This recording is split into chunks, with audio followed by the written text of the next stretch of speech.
Welcome to Hotel Grand Mahakam Jakarta. Your safety is our priority. We would like to have your attention on our safety feature in case of emergency. Thank you for your attention. Selamat datang di Hotel Grand Mahakam Jakarta. Keselamatan Anda adalah keutamaan kami.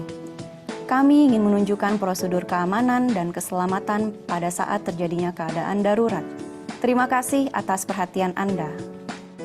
Hotel Grand Mahakam is equipped with a control system and monitor 24 hours. Hotel Grand Mahakam dilengkapi dengan kontrol sistem dan dimonitor selama 24 jam. Each meeting room is equipped with a fire extinguisher, smoke detector, sprinkler, public address system, and evacuation map. Setiap ruang rapat dilengkapi dengan alat pemadam kebakaran, pendeteksi asap, alat percikan air, sistem pengumuman publik, dan peta jalur evakuasi. Magnolia Ballroom has 2 exit doors giving to the assembly point. Magnolia Ballroom mempunyai 2 pintu keluar menuju assembly point. We are in the Magnolia Ballroom. In case of emergency alarm, please do not panic. If you hear through the speakers, "Your attention please. There is an emergency in the hotel. Please leave the building in order situation by the nearest exit."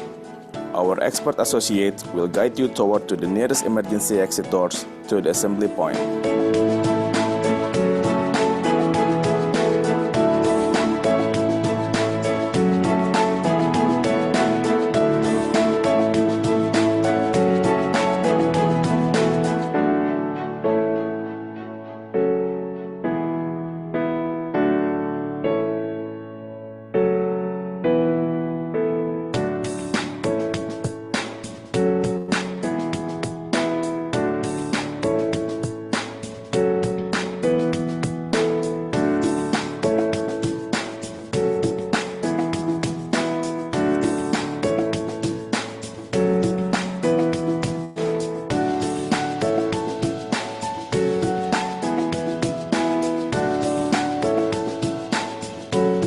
Saat ini Anda berada di Magnolia Ballroom.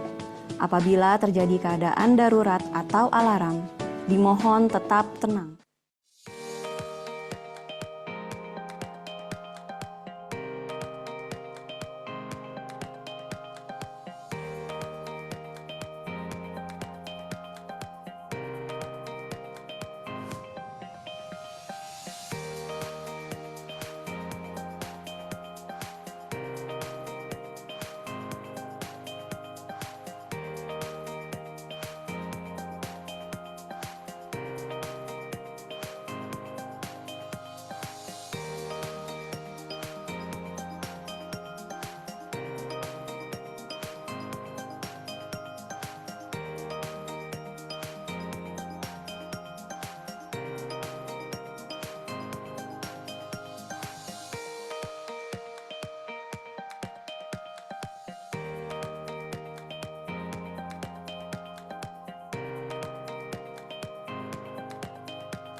Good morning, everyone. Selamat pagi.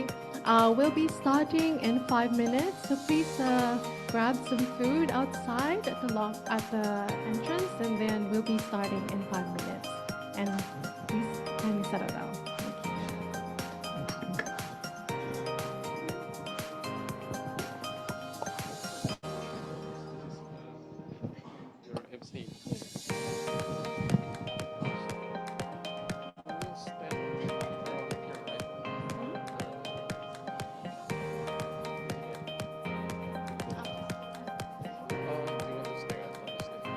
Thank you.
Good morning to everyone.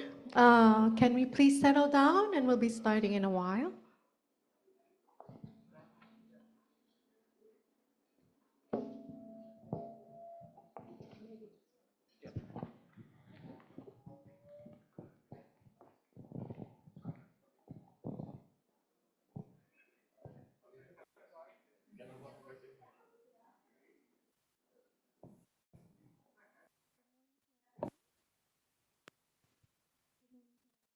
Selamat pagi.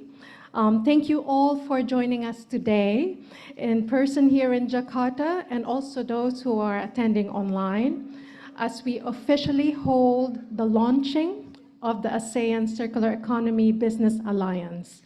My name is Lorraine Gatlabayan and I'm from the EU Switch Asia Policy Support Component and I will be your MC for this event. Can you please show the PowerPoint slide? So I would like to begin with the housekeeping rules and then I will present the agenda briefly. So as this event is also being held online, so for those who are attending us online, please keep your microphone in mute, unless if you are speaking. And we would also like to invite those who are attending us online to send questions to the chat box. And we will address your questions at the Q&A session. And this event will be recorded and will be live, and is now live in the Switch Asia social media channels. Next slide, please. So this is just the agenda for today. In this event, we have distinguished speakers who are joining us and shown in the agenda. So let me start by inviting Mr. Thomas, who is the CEO of the ASEAN CSR Network, co-convener of ACEBA, and senior expert of Switch Asia Policy Support Component, to join me on stage to give his welcome remarks.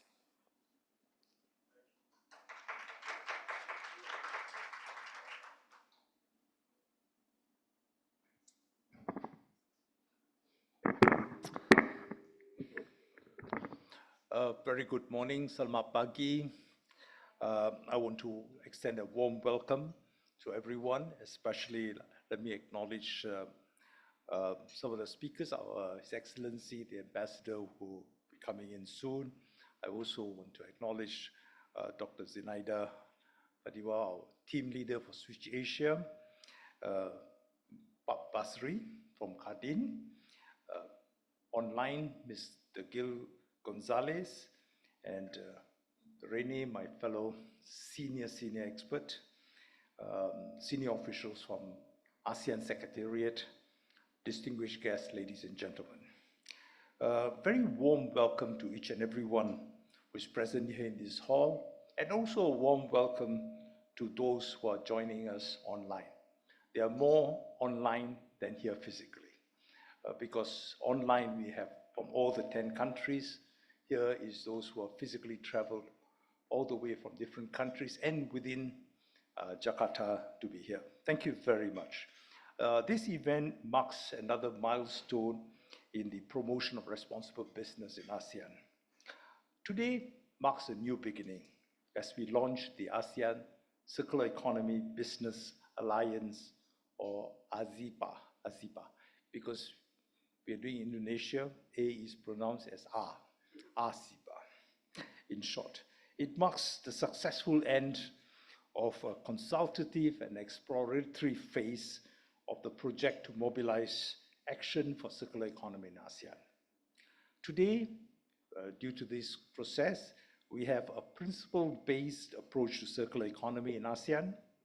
In what we circulated, the unifying framework of business action for an ASEAN-centric circular economic transition. It positions circular economy as responsible business and innovation strategy to address the triple planetary crisis due to the unsustainable use of natural resources. As part of this project, we have also uncovered and documented good business examples of circular economy practices.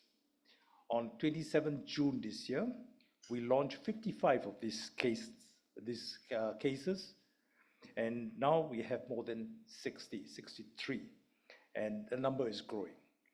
These case studies or business examples are an inspiration and a confirmation that circular economy can be done by businesses of all sizes and in all sectors, including MSMEs. Today, as we launch ASEBA, we bring this project to the next level to do more and to reach more businesses. This alliance of like-minded businesses will work with governments and other stakeholders to mainstream circular economy transitions and practices in the region. It will be ASEAN-centric, for and of ASEAN.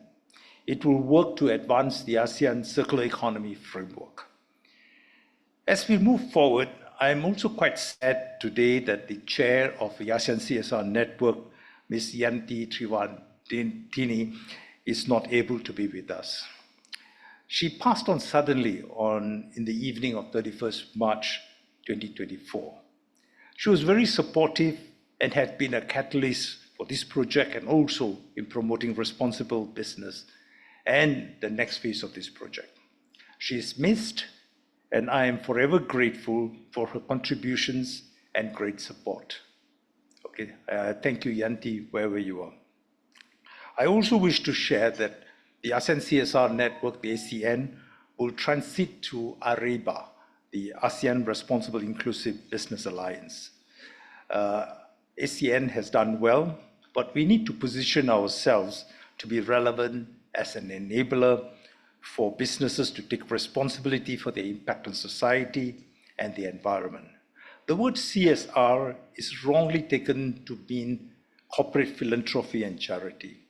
Some organizations, including the EU, has made CSR to stand for corporate sustainability and responsibility. But somehow or other, the philanthropy and charity label still sticks. In 2010, when we started the ASEAN CSR Network, social responsibility was the in thing. EU was pushing as corporate social responsibility for companies and businesses to measure their impact on society. the ISO 26000 International Standard of Social Responsibility came out. And when we were all aware that social responsibility was not about how companies spend their money. The question was, how did they make that money based on values, principles, and the right approach with respect for people, the environment, and stakeholders. ARIBA, ASEAN Responsible Inclusive Business Alliance, was started in 2018 when the ASEAN CSR Network and the ASEAN Business Advisory Council got together and developed a code for responsible and inclusive business in ASEAN. It was presented to the economic ministers of the ASEAN that year, and the code actually covers 7 principles, 7 subject areas, and it is aligned to the framework of ACEBA. ACEBA is aligned to those things. We have progressed with the help of many today as we launch this event. I want to say a big thank you to everyone who in one way or another contributed to the success of phase 1 of this project and this launch. I want to thank the speakers today, including the ASEAN Deputy Secretary, Mr. Vinder Singh, for his encouragement and message. Thanks to the Ambassador for his support and the EU funding for this project. Thanks to Joanne Tan, who's the chair of the ASEAN Coordinating Committee for Micro, Small and Medium-Sized Enterprises, Pak Basri from Kadin, the ASEAN Business Advisory Council Executive Director, Mr. Gil Gonzalez online. Hi, Gil, thank you very much. And I want to thank you, Gil, for your unwavering support and encouragement. Gil will also be a co-convener for ACEBA. I am also delighted that to work with him after retirement from ASEAN Bank, and also thank his successor, Rifki, for all his support and continued work collaboration from his ASEAN Secretariat role to ABAC. In my long list, I will have to include business leaders who shared their thoughts, who shared their experiences and allowed their case studies. I will also have to acknowledge 5 lady experts who actually wrote up the case studies. I have to thank my friend Rene for working very hard to vet those things and ask very simple but yet difficult questions. I want to thank Zenaida, Lorraine, and her colleagues in Switch Asia for the fantastic support and encouragement. I also want to thank our friends from Kadin, who has been very encouraging. There is another Thomas there, and Felix, who was nice to talk to, and for all your supports. I also want to thank the team in ASEAN Secretariat, Latifa, Wania, and all your colleagues. Thank you very, very much. The next phase of our journey is a challenging one. I look forward to working with you all to realize the vision of a sustainable and prosperous ASEAN. We need conviction, commitment, and persistence to succeed in this journey. We cannot do it alone. We all need your continued support of everyone to make it succeed. So I look forward to working with you all to realize this vision of a people-centric, prosperous ASEAN. Thank you.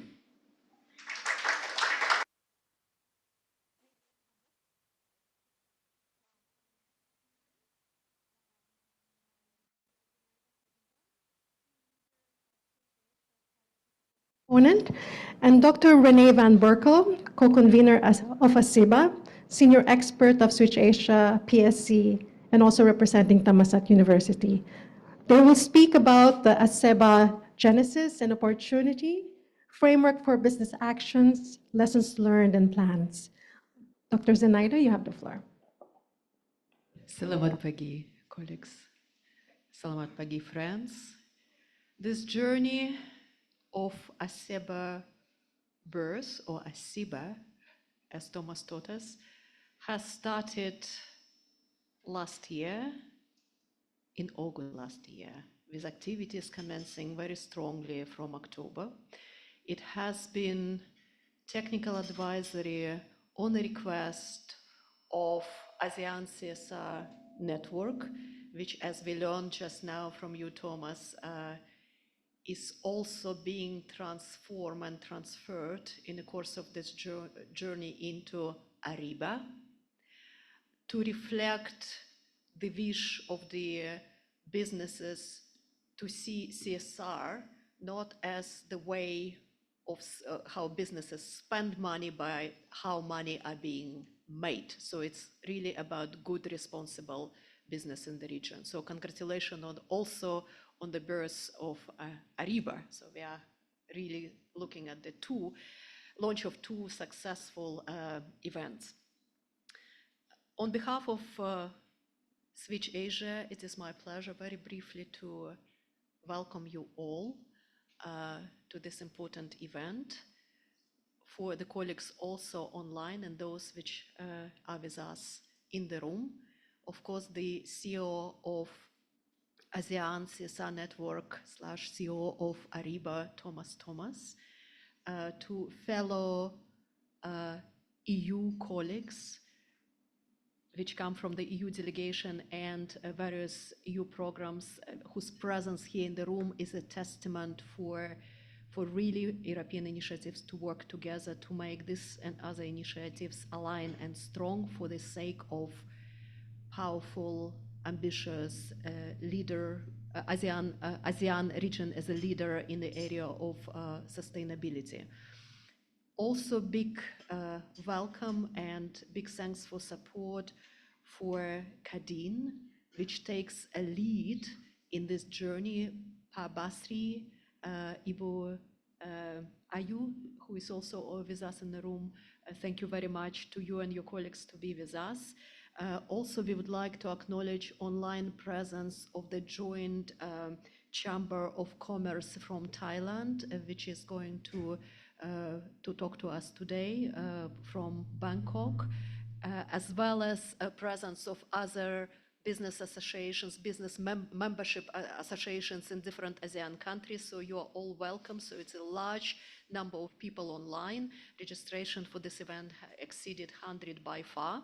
So hopefully you are with us and we will hear with us today. We also acknowledge the presence of representatives of ministries with us, and Minister of the Environment in particular, Ibu Reza, and her team is with us today. So they are also working with us, aligning activities of the ASEAN Circular Economy Framework and ASEAN CSR, SCP, Sustainable Consumption and Production Network. So we see all big push forward among different ASEAN initiatives to make the region much more sustainable, responsible in terms of resource use and minimization of the triple planetary crisis which looms on us all. Finally, let me just also greet Jill Gonzalez, which is with us online, for your support on behalf of ABAC, ASEAN Business Advisory Council, and his successor, Pa Rifki, should have been with us today, but he sends his apology while he will be probably joining us for the event for ASEAN launch of ACEBA tomorrow. So we hope that he's recovering well and joins us tomorrow. So my work now is very simple, is to maybe tell about beginning of ACEBA and then turn Rene to you. If I can just have the slides on, please. So what we would like to share with you is that indeed we started with the initiative in the autumn last year, in September last year, with a series of consultations in the countries. So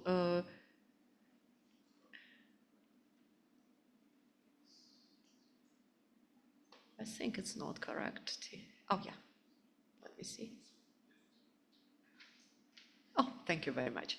So the technical advisory which supported development of ACEBA is called mobilizing business into action for circular economy and in ASEAN, and it has been initiated on the response of the regional organization ASEAN CSR Network.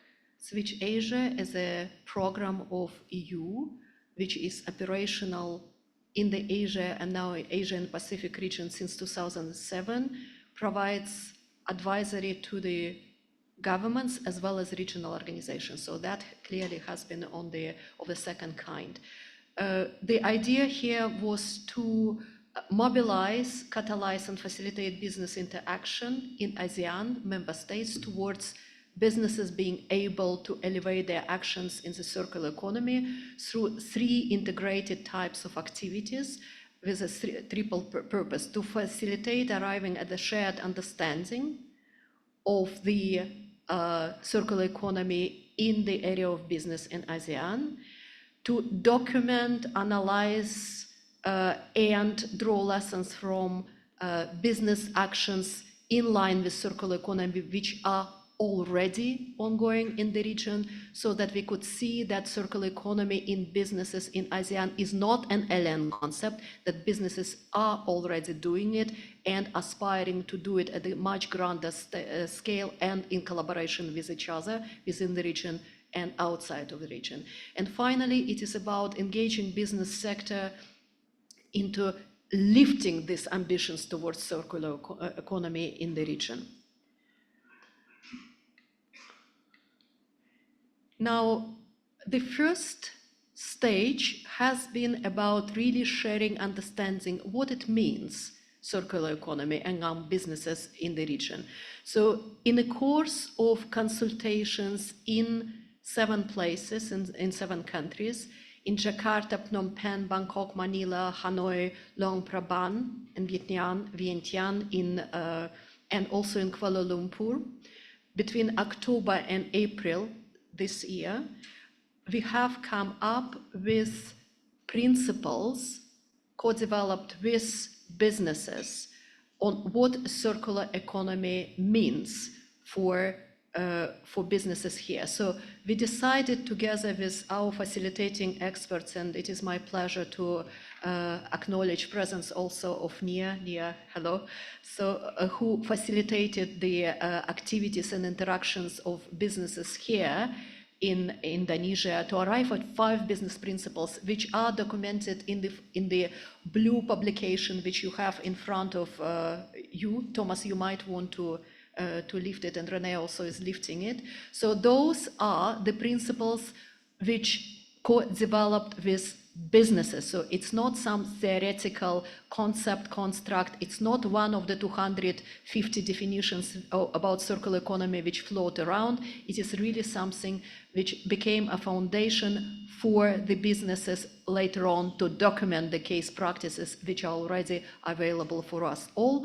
And representatives of those businesses which developed these case studies are today with us in the room and also online. So that has been the first very essential step to understand what it is we are talking about. And from now on, let me invite the expert of Switch Asia, which has been together with Thomas facilitated all of the business engagements and interactions, as well as development of the concepts up to now and for the future stage. René van Berkel to the stage.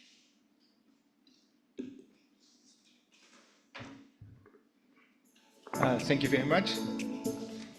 Can we continue with the presentation? Yes, so it's my pleasure to address and discuss a bit on the guiding principles, and then take you also through the other parts of the technical advisory which was there. So this was the business engagements, and then we came to these guiding principles. So rather than trying to come up with the 251 definitions of circular economy, can we agree on some elements which are common to that? And then we have got 5 which are outlined here. The first one is really dealing with why are we concerned, the purpose of this, and that is in the context that we placed that of the triple planetary crisis of climate change, loss of nature and biodiversity, and pollution. So we say net zero and circular are 2 sides of the same coin. If you are circular, you don't lose, so you're net zero for climate, but also for nature and the environment. Then if we want to address those, the common source for these three problems is the excessive consumption of materials, energy, and water. So that's how can we address that? That is basically by using materials circularly or more efficiently, or change to renewables. So that is resource circularity, efficiency, and substitution. Then why should business get involved? That's a rationale, and it's really responsible business. Thomas was already referring to this. If you look at the ISO 26000 definition, it talks about activity or the impacts of activities and decisions of the organization on the society and the environment. And if you design products, it has an impact on the circularity of the product. So it's clearly responsible business. So how would you then move forward? So what you means for this is basically through innovation and co-creation. And I put there ideation as a word that it's not necessarily just new rocket science innovations, but it's basically good product design, good service design, so ideation and co-creation. Of course, we speak then about circular economy as mainly an environment concept, but of course we want also net benefits for society and the economy, so that is there. So what we did then is the second component was to fact find, analyze, and document and draw lessons from circular economy business experiences. Here are some of the tiles of the business cases which are there. We have completed this far 63 business cases from Cambodia, Indonesia, Philippines, Thailand, and Vietnam, and more are to follow. They are all online. There are a few are lying around here, which are there, but please go online. They are extremely rich. And I want to just show a little bit of the diversity of the examples which we have, which shows that it's really ASEAN-centric. It's opportunities for MSMEs and large corporations. So for Indonesia, we have so far 7 business cases. Pan Brothers is in the room. The others are somewhere online. It shows you from EVs to food processing to textiles to cement and to construction sector. So we'll just highlight a few of them. This is Great Giant Foods, which basically has created an ecosystem where the waste material from pineapple and processing is fed to the cows. The manure is used for biogas production and nutrient production. So you get an ecosystem within the integrated farming operations. The second one I like also very much is Wege, which is basically doing the modular construction. So if you do modular construction, you can fabricate in a factory and you can use much less material. So the example for the COVID hospital was there at 80% reduction of the material used compared to traditional construction methods. And you can basically, at the end, when the building is not needed anymore, you can move it to a different place and reuse the whole building. So that's very interesting. Philippines, I think we have 15 cases which are there. Some are plastics and plastics alternative. We have also cement there, but also some fashion and some hotels and hospitality industries included there. Just if I take here Philippines, the sustainable resort operations is there from Pico Sands Hotel, which is one of the hotels in the group there.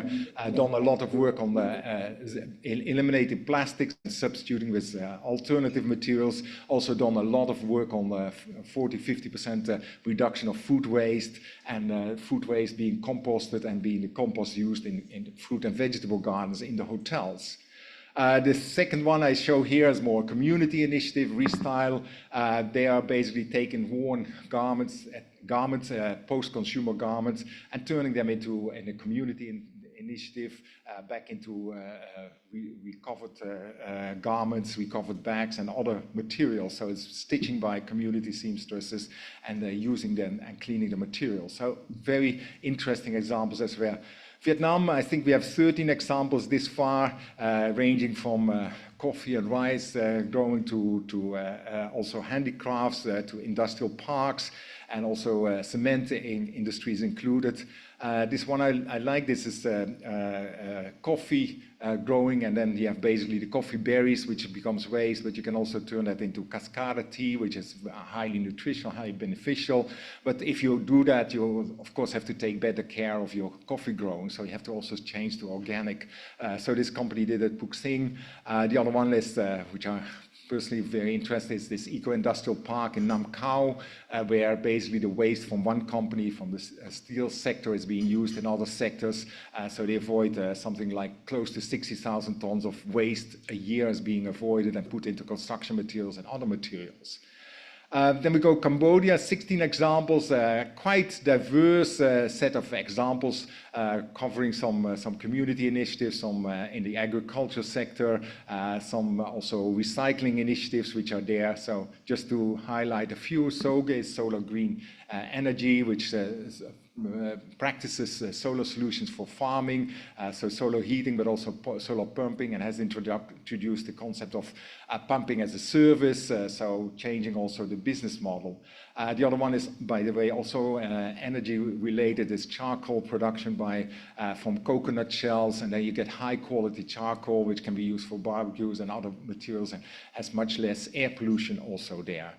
Then I go Thailand. We have now I lost count. We have 13, I think, also here. This includes some also EVs. We include automotive, quite a number of the textile examples. So different varieties there. So one of the examples is SC Grant, third generation family business, takes now fabric waste from post-consumer, but also from textile factories, and turn it basically back into fabrics and new materials, new hoodies, new other products, so circular fashion. The other one is this Wakol, which is manufacturing bras, and is introducing them, basically changing gradually to using recycled PET, recycled polyester, recycled fishing gear as nylon as material for the manufacturing new bras. So if we look at all of those, and the examples are lying out there, so why are businesses getting involved? And I think there's a clear evidence that this resource efficiency, using materials more efficiently, energy more efficient, is cost savings, and that is, we should not ignore that. That's a very good starting point. Then many, of course, see also new business opportunities. Certainly, if we look at the new materials, plastics recycling, waste management, there's new business opportunities. There is also an element of that recognizing by businesses that change is unavoidable. Certainly in the fast fashion sector, it's recognized that change will have to happen, so it's better to get on the bandwagon right now. And we see also some key companies that are saying, well, we see that circular economy is the talk of town, so let us get involved, let us find out what this means for us. So then we come to the third part of the technical advisory this far, and that's basically engaging the business sector to a certain business commitment and ambition in circular economy in ASEAN. So that is where ACEBA was, we launched today. So the ASEAN Circular Economy Business Alliance, which Thomas mentioned, is a joint initiative of ASEAN Business Advisory Council and ARIBA as the ASEAN Responsible and Inclusive Business Alliance. So what we want to do is basically be Asian-centric, so looking at also the examples which have been given. It's some of them are really coming back to some of the traditional practices, some of the Asian centricity there. We're also seeing that business can be in the lead, business can take responsibility and take action on the regional circular economy transition. And that will then, of course, contribute to what Thomas, you mentioned, also the ASEAN Circular Economy Framework implementation and national strategies which are under development for Indonesia, which are in place in Cambodia and Vietnam, other countries. So work with that as a business leadership initiative. Basically, it operates by means of that the participating businesses pledge to lead by example in the adoption of circular economy. So it's a pledge-based initiative, and then the ACEBA will basically provide also visibility, like the case studies that we are just talking about, and a voice to the participating companies. ACEBA will basically document and showcase good business practice and innovative solutions, like with this business cases, but also with further materials, facilitate learning and sharing. So we see this as a community of practice, a community of establishing an ecosystem of circular economy transition in the business sector, and then also promote operational tools and metrics that are appropriate to the ASEAN region. If I take it further forwards, the participants commit basically with a statement of intent to 4 components to promote and advance the circular economy transition in your business transactions. So how you deal with your suppliers, how you deal with your customers, with government and community. The second point is where rubber hits the road, is to say that, okay, we look for opportunities where we can apply this resource efficiency, resource circularity, and resource substitution in our own business operations, in our products and our services. The third one is to contribute and to communicate on activities and impacts of circular economy initiatives, so including indicators, that could be business cases, that could be other things, and then of course also be part of this ACEBA, building a community of business professionals on circular economy. I think ACEBA then is shaped as a responsibility initiative of and for Southeast Asian business and industry. And we, as I mentioned, we're looking to work with participants. We basically are the core part of it, commit to this ACEBA pledge and a report on progress of the circular economy initiatives. We are looking to collaborate with business membership organizations to act as a country lead, as a coordinator in the country. We are discussing this situation right now. This is not fully finalized, but the idea is clearly that maybe Cardin and others could act as a country leads and be a proactive voice for ACEBA in the country. And then a regional hub will be provided more as an expert group, which will operate through ARIBA. Thomas and others will work on this. So that's basically where we are for ASEAN and the member states. We see that this is a very practical initiative that we also hear it's recognized in the circular economy framework. So business should take a role. So this is really helping to implement the ASEAN circular economy framework. We're also focusing very much on saying that there's a business rationale, there's a business case, there's a business elements in this. And we also hope to be able to create an insights in opportunities and challenges for circular economy, which could be a value for developing partnerships, policies, and other initiatives. I think for the businesses, we hope to be an inspiration in terms of showing what can be done, and really Thomas highlighted that already with the business examples that people are saying, hey, this is interesting, this is something we can also do, and also the recognition a bit there. We'll try to work on circular economy solutions that are appropriate and beneficial, focusing on the potential cost savings, on the business opportunities. So really seeing where can we start operating without necessarily looking at what are larger objectives, what is within the business scope to start moving on. Then we provide operational guidance, methods, and metrics to create basically a vibrant circular economy business system. And we would seek to provide recognition for circular economy initiatives of the participants. So the way forward is basically that we will continue to work on the promotion and the expansion. So activities will focus on communication and knowledge sharing. We are very keen on initiating this concept of learning by sharing, networking events, so that businesses, even though they're from different sectors, they can get inspiration from each other. Then we are working with the experience curation and knowledge creation. So we will continue to work on business cases and promoting them.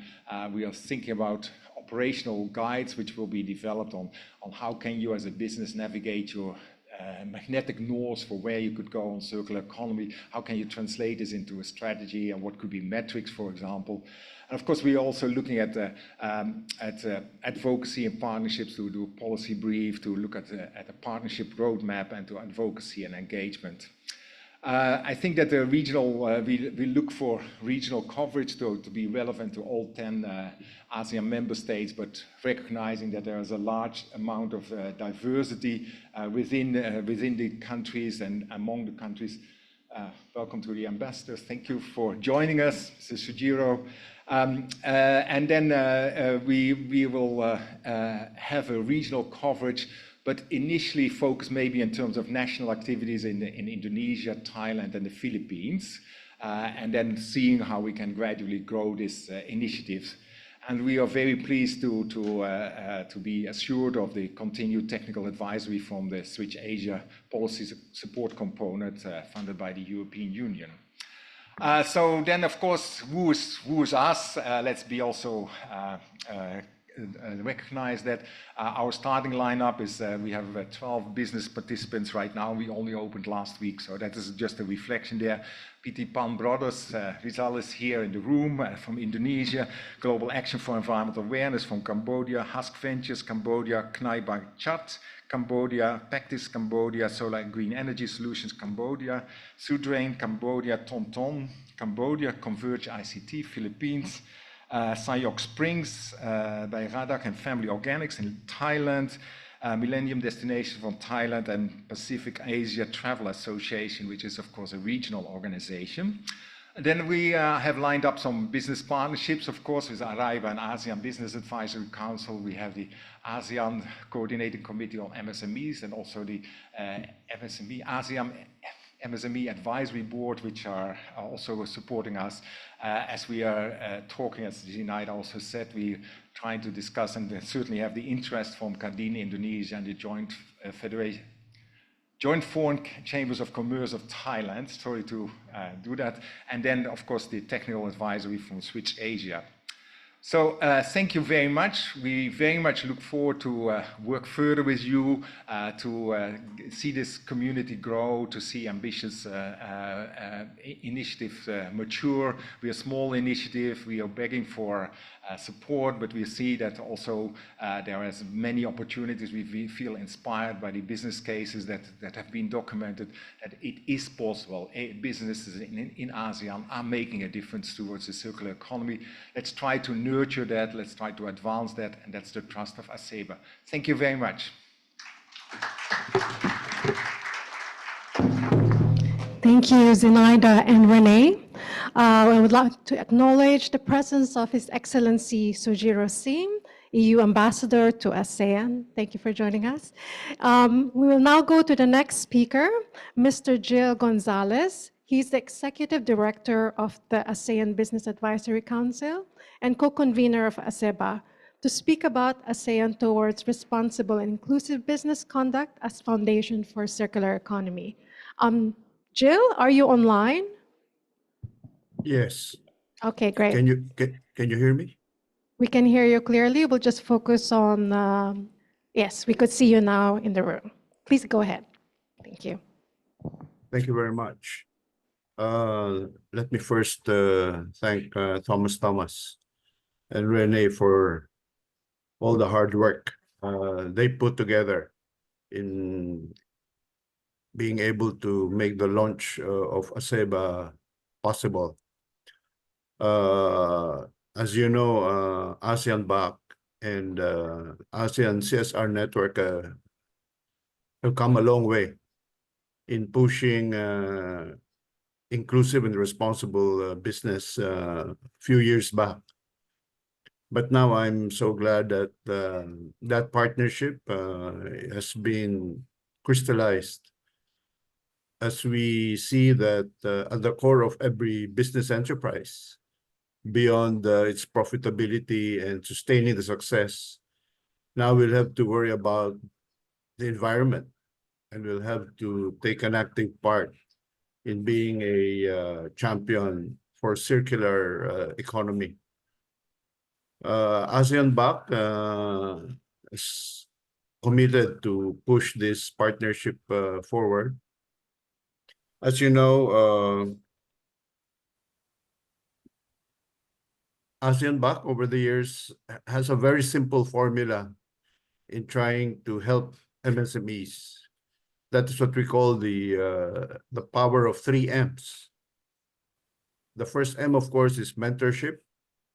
And what we are trying to establish now in this launch of ACEBA is to replicate and scale the wonderful business cases that we now see before us, to prove the point that it can be done and is being done, that circular economy makes economic sense for MSMEs to pursue.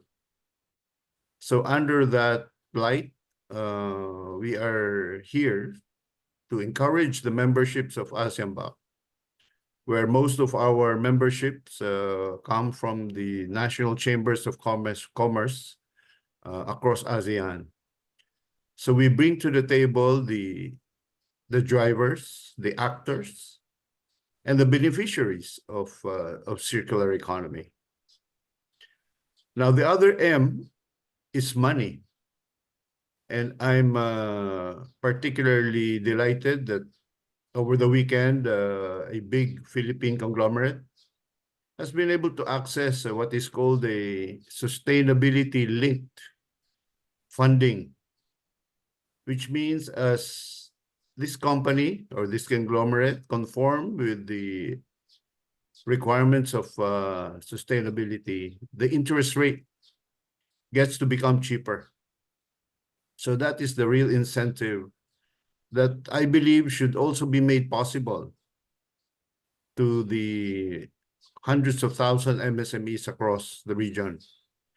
But of course, we also have to bring the third M, which is the market. And I'm happy that part of this funding for conglomerates who really provide the market for the global economy will now impact their supply chains in pushing circular economy together. So given this, we see ACEBA as the engine that can sustain this initiative. And we are therefore very glad to be a part of it. It's starting from what we always say, humble beginnings with few memberships, but these are formidable, very practical, simple businesses which have adopted circular economy in different forms. And we're here to help replicate, give circular economy a bigger voice, and put you in the bigger stage so that we can be more effective in winning hearts and minds to see real transformation. While of course we worry about policy, the different frameworks are already in place, but we business are really very practical people. We want to see the impact on our business and our margins, and as mentioned earlier, the savings that this will generate on top of the impact, of course, will provide really very good incentives. And there are many more incentives that can be provided to scale. So that's why all the players seems to be in place. It only requires a bit of leadership, and of course, that's where ACEBA comes in as a platform for not just free exchange of best practice, but really to form what I even call a sectoral-based development program on circular economy, wherein we're able to draw as many champions, as many models, so that we can really move ahead much sooner than later. So with that, thank you again for having ASEAN back in this initiative. It is my hope that my successor will continue to pursue this, and I will do perhaps in another capacity to help on this initiative succeed. So with that, thank you very much. Thank you, Joe. So for our next speaker, we have the honor of having a recorded video of His Excellency Satvinder Singh, who is the Deputy Secretary General of the ASEAN Economic Community, to give a speech about the circular economy transition in ASEAN and the support to ACEBA. May we please have the recorded video.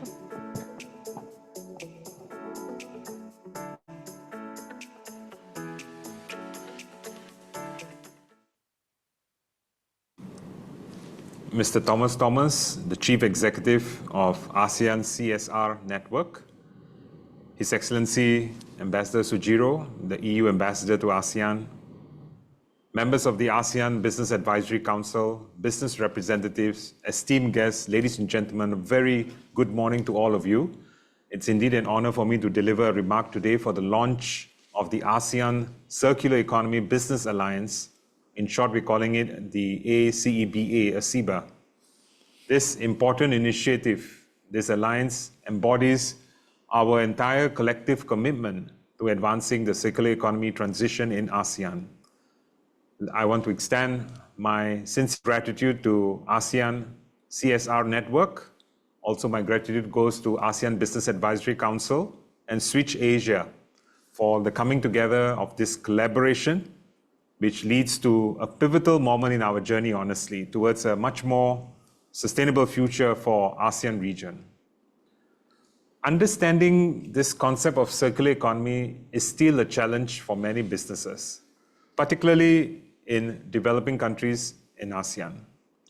While many are familiar with the goal to decouple economic growth from environmental degradation, the complexity of making this green transition along the supply chain is still kind of an enigma to regulators as well as to private sector alike. Therefore, we believe this launch of the ASEAN Circular Economy Alliance, Business Alliance, it's really coming at the right time. And I'm glad that this alliance, ACEBA, is going to be aiming to be a kind of a catalyst for business action by facilitating the development as well as the sharing of good practices. It's going to be helping, I believe, in the sharing of innovative techniques and also the ability to develop tools and guidance that will empower businesses in our region to implement circular economy principles much more effectively, at the same time driving sustainable growth and resiliency for us in the region. The global shift towards sustainable production and consumption, we all know, is coming on stream very rapidly, as this is accelerated by the rising climate-related regulations which are happening around us, around the world. But more importantly, our leaders in ASEAN have already committed towards our economic growth, whereby growth is not only for the sake of growth, but it has taken into account the need for us to have sustainable resiliency. All 10 countries of ASEAN have their NDC goals and they are towards the Paris Agreement, and they have their targets and are all working very hard to achieving them. As we navigate the evolving landscape of global regulations and also managing our own commitments that we've put on the table for Paris Agreement, I think it becomes very clear that elements like circular economy is not just a trend. It's truly a critical strategy for future business resilience and relevance. CBAM, for example, exemplifies how regulations are shifting towards a focus on environmental sustainability. And there are many others to come, I believe. Therefore, it's important that businesses need to take into account for their carbon footprint in the way they produce, in the way they also manage their global supply chain. And all that is directly going to be important in helping businesses to be not only competitive, but more importantly, relevant on a global context. There is a lot more greater realization and actions that are now taken by business community in driving sustainability agenda. For example, we also have seen many large global firms. I'll give you one example here, maybe Apple. I understand that they are setting their own ambitious sustainability standards, requesting for suppliers that are supplying to them to use almost 100% renewable electricity for the production and supply of their products by the year 2030. Again, these are just examples that once again shows and demonstrating that the push for environmental responsibility extends just beyond government policies or regional policies, but much more to the global corporate practices. It is easier said, we all know, than done, So the complexities and the intricacies of circular economy practices, they cannot be understated. Moving waste from one country to another, most of you may not realize this, but it truly requires an orchestration of various authorities with support from robust regulatory and physical infrastructure in order to facilitate transboundary movement of waste or used materials. In fact, as we speak, I think there are very few economic agreements out there that even allow for such movement on a transboundary basis of waste or recycled products. In ASEAN, we realized that in order to tackle this complex issue, a regional approach is essential and will be very valuable. By collaborating across the 10 ASEAN member states, I believe we can achieve the necessary economies of scale to make circular economy practices a lot more viable and impactful. Regional cooperation, therefore, can streamline regulations.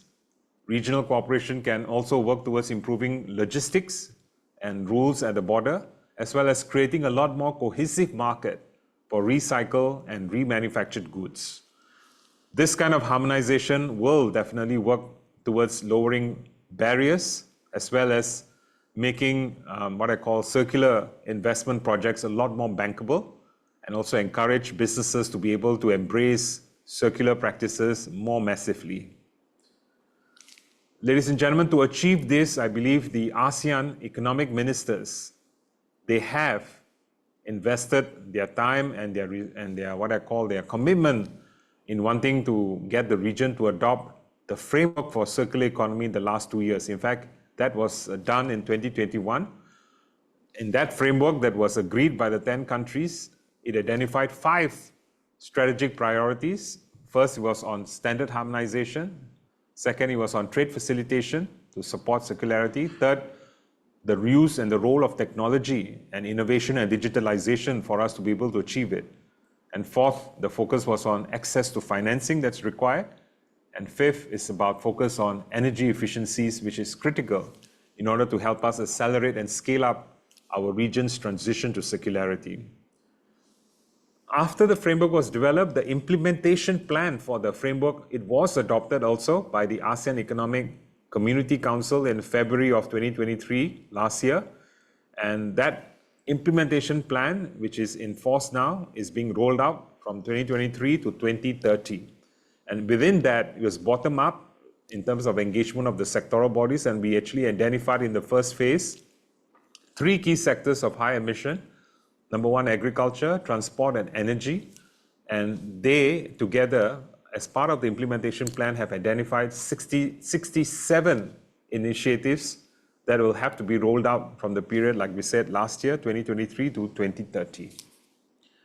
Now, recognizing what I call the cross-sectoral nature of circular economy, ASEAN has also established a focal group, a formal focal group at the national level, at the regional level for circular economy in order to help us monitor the implementation of the circular economy framework.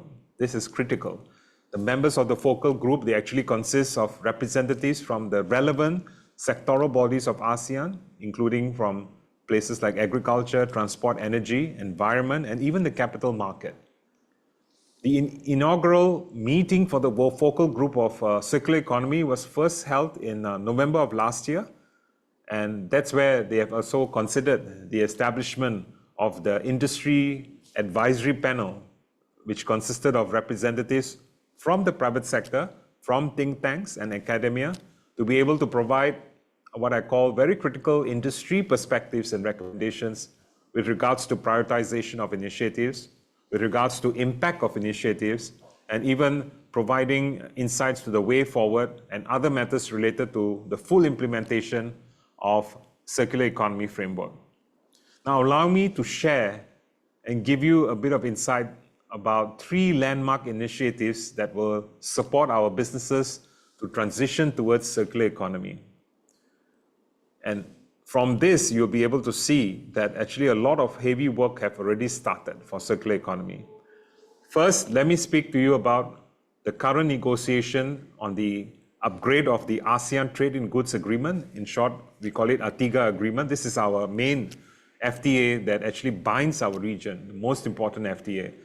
Now, we are upgrading the agreement and we are scheduled to conclude this upgrade by the end of 2025. Now, I'm happy to announce that part of the focus in this upgrade, it will be incorporating circular economy elements, focusing on remanufacturing in order to ensure a kind of a seamless flow of used goods within the region.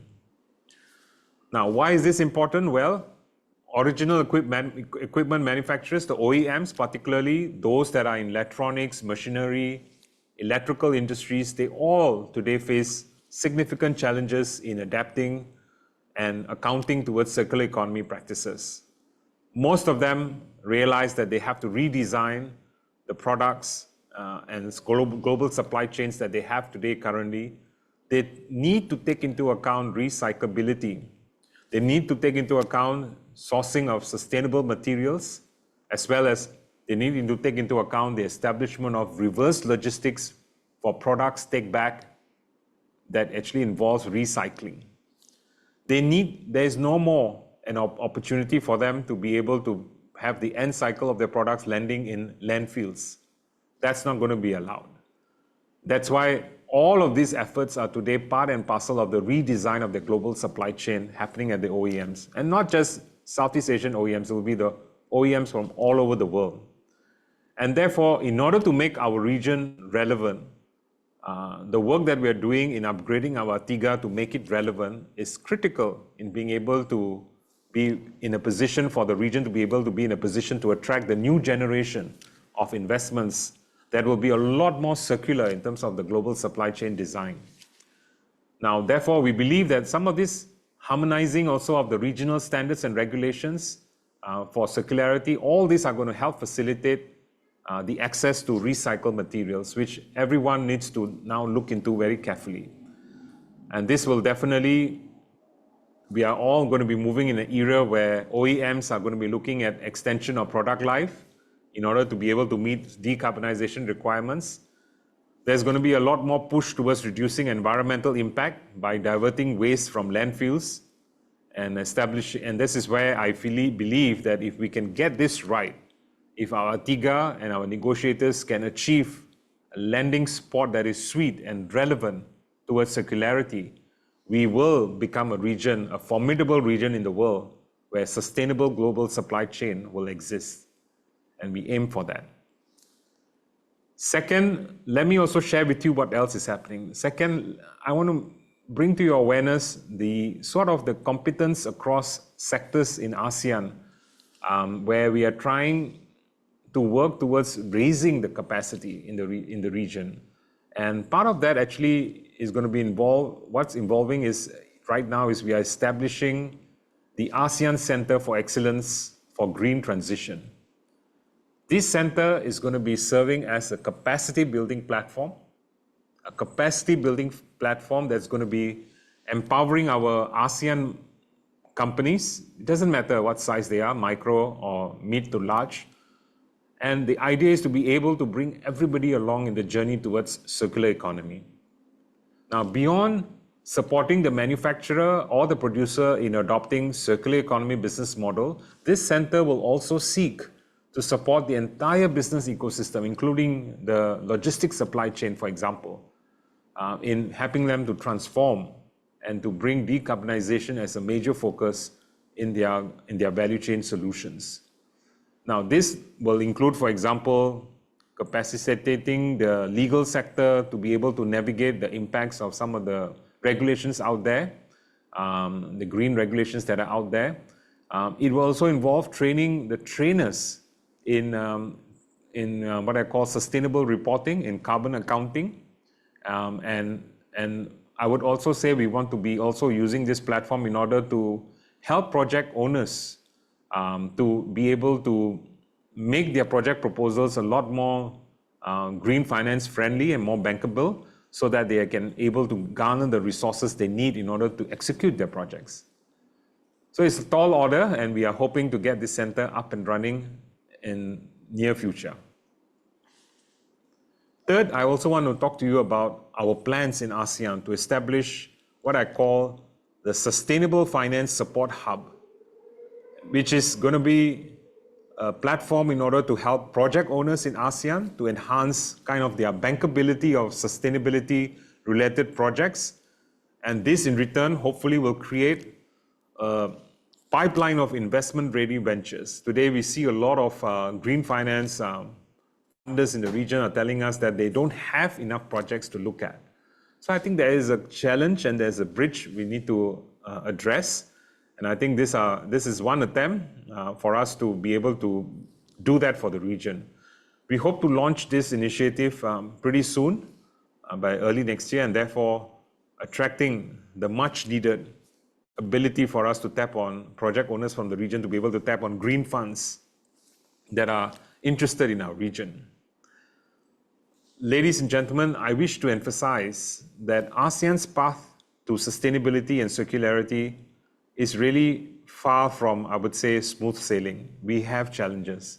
I think this is where the ASEAN Circular Economy Business Alliance, we believe, can be a kind of a lighthouse in order to help our ASEAN businesses navigate the transition towards circular economy.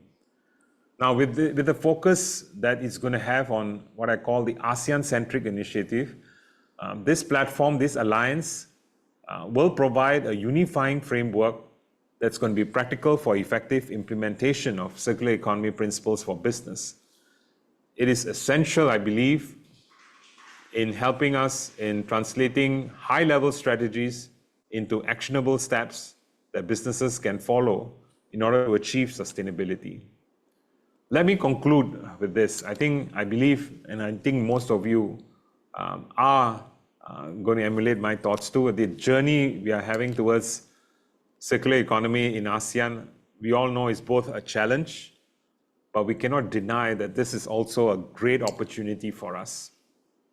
Today, the launch of the ASEAN Circular Economy Business Alliance, it really marks a new chapter in this journey. The ACEBA Alliance will serve as a vital platform for translating circular economy concepts into actionable initiatives for businesses across our region. I think in a world where environmental stewardship is not just a choice but a demand, I think those who are able to grasp that and who can embrace circular economy are definitely going to be the relevant leaders of global future. Let us continue to collaborate and take part in this wonderful initiative as we celebrate this new chapter for circular economy in ASEAN. I wish you all exciting and successful launch event ahead.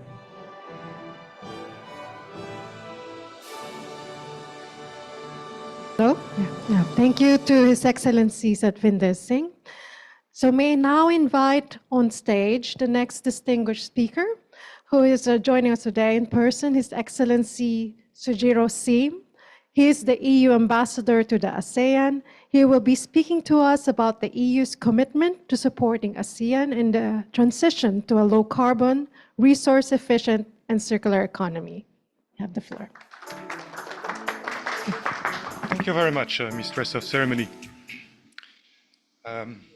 Dear members of my two families from the European Union and ASEAN, members of the business community, ladies and gentlemen joining us online. I see no screen, but I was told there are people online. It gives me great pleasure this morning to be with you for the launch of ACEBA, the ASEAN Circular Economy Business Alliance. To tell you the truth, when I was offered to come to this event, Novita, my project leader on the circular economy, gave me a choice. She said, you can connect online or you can show up. I was tempted to connect online because that's the most consistent approach with circular economy. You know, you save resources, you don't have to spend hours in the Jakarta traffic, you save on fuel, you save on carbon emission. So it would have been more in line with the circular economy. But unlike my good friend Satvinder Singh, who cannot be with us because he's in Singapore, I thought it would be ridiculous to sit in my office in Jakarta, to address you in this room, in this hotel in Jakarta. So I also think that nothing beats people-to-people, face-to-face, in-person exchanges. So I rode the car for a half hour, and I will ride the car back for a half hour, but I'm extremely happy to be with you today. The Mistress of Ceremony said it, I'm the ambassador of the European Union to ASEAN. And I know when people see me in this part of the world, in Southeast Asia, sometimes they're mistaken. So that's the reason why I always wear my pin, to make sure that they know I'm the European Union ambassador. Because actually they would think I'm one of you. And I am one of you, because I was born in Cambodia. But just close your eyes for a second and listen to my voice. Whenever I speak, people recognize I'm not from here, actually, because I still have this French accent. I left Cambodia at the age of 2, that was 50 years ago. And since then, I've built up all my life in France. I'm a French career diplomat, and I now serve as the ambassador of the European Union. So I think this heritage I have, both from Southeast Asia and Europe, gives me a unique perspective to speak and work on building up the relationship between ASEAN and the European Union. The mistress of ceremony gave it away, so I'm here to talk to you about the importance of the circular economy and then share with you a little bit what the European Union does to support the circular economy. So the circular economy is one of the priorities of the European Union Green Deal, which was the top priority of the outgoing Commission led by Ursula von der Leyen. If you follow a little bit political affairs in Europe, you know that we're going through a political campaign to elect the new leadership of the European Union. So of course it's not as eventful as the American political campaign. There is no assassination attempt on any candidate, and there is no surprise dropout of major candidates. But Ursula von der Leyen had this initiative over the past 5 years when she led the Commission as President of the European Commission to put as the top priority the European Union Green Deal. The European Union Green Deal, of course, is first and foremost about our climate commitment to achieve carbon neutrality, zero net emission by 2050. But in so doing, we have to put in place a whole comprehensive approach. And that's what we're doing, because to achieve carbon neutrality by 2050, we go for 55% cut of our carbon emission by 2030, which is quite close and which is a very realistic first step towards carbon neutrality or zero net emission by 2050. In this comprehensive plan, we do not only act on climate change. Of course, acting on climate change without tackling the energy transition would be pointless. So there is a very significant priority put on the energy transition, renewable energy and energy efficiency. But also we have to be realistic and we have to address the issues in all the major contributors to climate change. That's the reason why we also have plans for climate smart mobility, climate smart buildings, climate smart agriculture. But it's not enough, because if we have to live up to this commitment we have to sustainable development in the European Union Green Deal, we also set high priorities on environment, ecosystem, biodiversity protection, and of course on the circular economy. The circular economy is also a priority of the European Union ASEAN strategic partnership. You know, the European Union and ASEAN have been dialogue partners for the past 47 years, but they elevated this partnership to a strategic partnership in 2020. In 2022, we had the first commemorative summit to celebrate 45 years of relationships between the European Union and ASEAN. And on that occasion, leaders of ASEAN and the European Union adopted 2 key documents, which are like my Bible. I refer to them every single time I have to deliver a speech. So the first of these documents is a joint leader statement. If you look at the joint leader statement, there are 2 references to the circular economy. One is in paragraph 5 of this joint leader statement, and it's about economy and trade. So we're here at a business event, and it is clear that the circular economy can be achieved only if we have a genuine, deep, and full commitment of the private sector. So paragraph 5 on economy and trade. The second paragraph is paragraph 31, and it speaks to our global and common challenges of climate change, environment, energy, and sustainable development. Then the second document, which was adopted by leaders at the commemorative summit in 2022, is the plan of action to implement the strategic partnership between the European Union and ASEAN for the years 2023-2027. There, if we look at this plan of action, there are also 2 occurrences of the circular economy. One is on the economic pillar, and again, it speaks to the importance of involving the private sector in achieving our circular economy goals.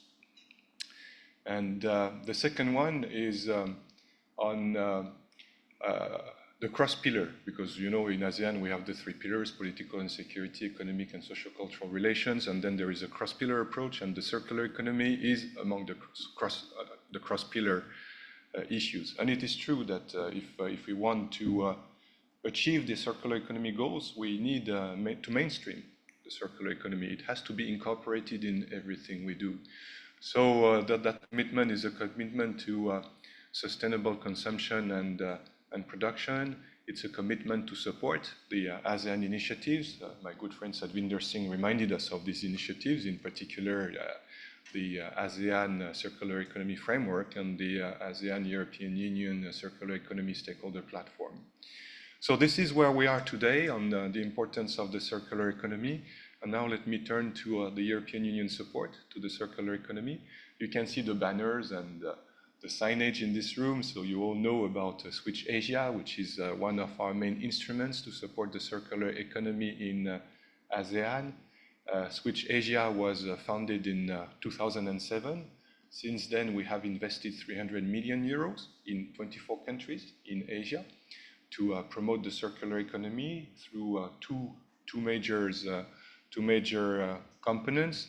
The policy support component through technical advisory, and I will come back to that, and a grant scheme, which has so far benefited 80,000, yes, 80,000 micro, small, and medium-sized enterprises with an average size of a grant of 1.7 million euros. So this is, I think, a very good project. When it comes to Southeast Asia and ASEAN member states, the technical advisory has been working with the ASEAN Corporate Social Responsibility Network to deliver business cases to contribute to policy building in a number of countries, including Indonesia, but also the Philippines, Thailand, Cambodia, and Vietnam. Switch Asia is not the only instrument we have to support the circular economy. We also have what we call our Team Europe initiatives. We call them Team Europe initiatives because they bring together not only the European Union, but also its 27 member states and its financial institutions. We have two major Team Europe initiatives, one for sustainable connectivity and the other one for green matters. So, of course, the circular economy will receive support through the Green Team Europe initiative, which has been allocated a budget of 30 million euros to support climate action, environment protection, biodiversity promotion, but also to fight against pollution, to fight against illegal logging and to protect wildlife, and to promote the clean energy transition. The circular economy is a full part of it, and I think among the various instruments we will put in place, I would just like to underline our technical assistance facility, which has been allocated 13 million euros, 13.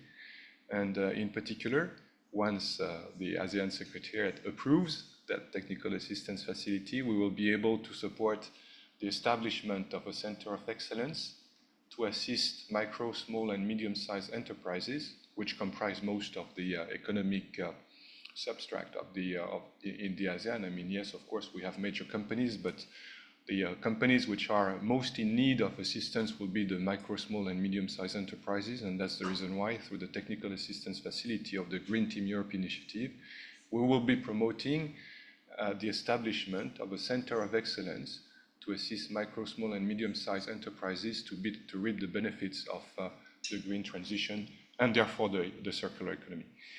Let me end by referring to what comes after my speech, which is the signing of this foundation statement for ACEBA, the ASEAN Circular Economy Business Alliance. I looked at the preliminary list of, or initial list of companies which would be joining, and I was very happily surprised to see that there are 10 companies on that list, but 7 from Cambodia. As I was myself born in Cambodia, it touches my heart, of course, and it's just another sign that if you don't know where to go, just follow the Cambodians. And speaking about followers, don't forget to follow me on my social media accounts. I have an X account, an Instagram account, a Facebook account, and then a LinkedIn account. But thank you very much for today, and I wish you a very successful, not only launch, but action for this ASEAN Circular Economy Business Alliance. Thank you very much. Thank you, His Excellency Sujiro Sim. Now we will share with you the Business Action for Circular Economy video, which was prepared through the support of Switch Asia PSC, highlighting selected business cases, showcasing the companies who have taken up responsible business practice and innovation agenda through circular economy transition. We all share one planet that supports our lives. Clean air, water, food, and a habitable climate are at risk due to the overconsumption of materials. Some businesses are addressing this challenge by adopting circular and low-carbon solutions. Supplying local premium water in refillable glass bottles avoids the energy use of shipping water globally, prevents plastic pollution, and rewards local communities for their water stewardship. Turning rice husk into biochar for agricultural use regenerates the soil and minimizes the need for chemical fertilizers and energy for irrigation. Connecting factories so that the waste from one industry is used as raw material for another industry. Adopting advanced technology and digitalization to conserve energy, minimize fabric waste, and turn waste fabric into new fabric. Making premium mattresses affordable with a subscription service that guarantees recycling and material recovery at the end of their life. By changing the way things are designed, produced, consumed, and returned for repeat use, we switch to a circular economy where natural systems are regenerated. Southeast Asia is home to 70 million businesses. Some are taking action, yet more are needed for the circular economy transition. Play your part. Share your business story. Learn what companies in Southeast Asia are already doing.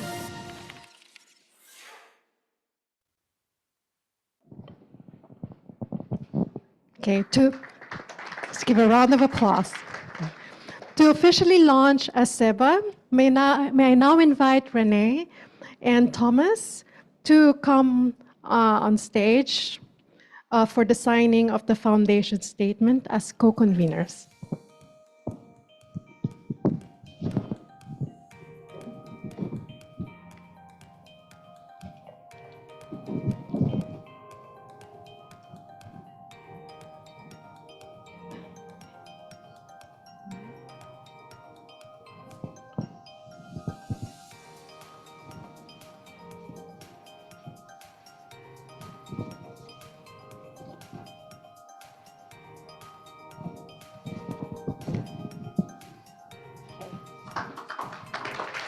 We may now also request His Excellency Sujiro Sim and Dr. Zenaida Fadiva to come on stage to be the witnesses for the signing of the statement.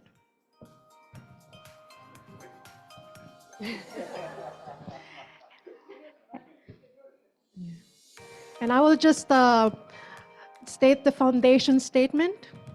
Inspired by the circular economy achievements of front-runner companies in Southeast Asia and following extensive consultations with businesses in the region, we resolved to establish the ASEAN Circular Economy Business Alliance, or ASEBA, with the endorsement of the ASEAN Business Advisory Council and the ASEAN Responsible and Inclusive Business Alliance, or ARIBA.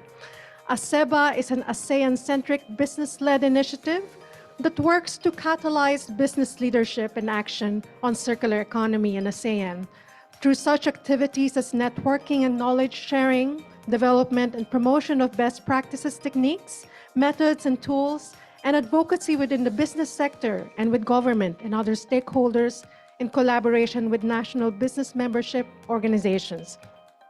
ASEBA participants commit to advance the circular economy through their business dealings, adopt appropriate circular economy solutions in their products, services, and/or operations, and communicate on their circular economy initiatives and achievements, including through ASEBA. We hereby welcome the companies that in the lead up to today's launch had already agreed to participate in ASEBA, particularly PT Pan Brothers, TBK from Indonesia, Global Action for Environmental Awareness, Co. from Cambodia, Hust Ventures Cambodia, Naibang Chat Cambodia, Pactix Cambodia, Solar Green Energy Cambodia, Sadrain Cambodia, Ton Toton Cambodia, Converge ICT Philippines, Sayok Springs by Radax and Family Organics from Thailand, Millennium Destinations Thailand, and Pacific Asia Travel Association. And we welcome other businesses who I'm sure will be sending their participating statements soon. Thank you very much. So to move on to the event, we would like to invite some reflections from the ACEBA participants, starting first with PT Pan Brothers, Mr. Boydi Sotrio, General Manager of PT Pan Brothers. If you can please give a short statement of support. Thank you.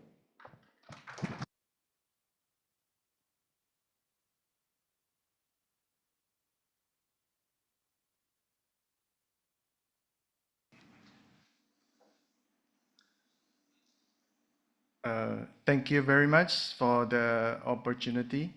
I think we are Pan Brothers really committed and have a chance to be participating in this event.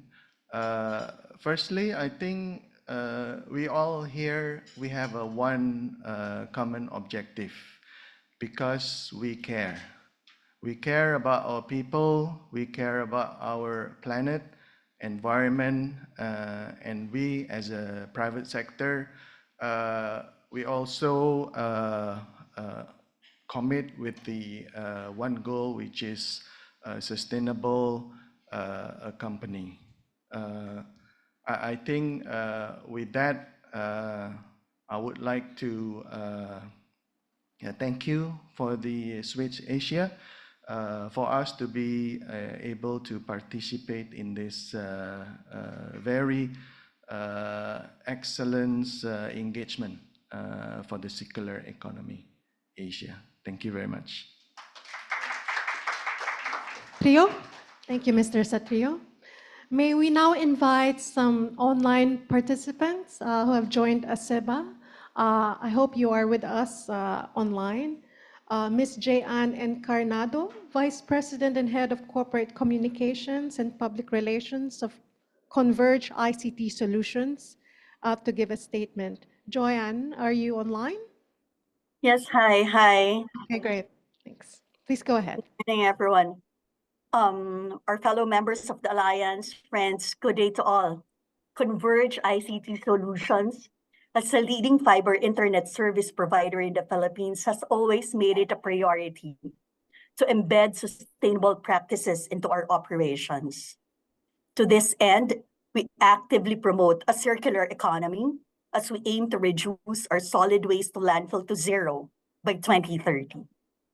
As a start, we have shifted to 100% renewable energy for our 2 data centers. We have also launched a Countdown to Zero Waste campaign in 2022 that called for the refurbishment of our old modems and targeted used tarpaulin materials, plastic bottles, and electronic waste. These are just some of the programs.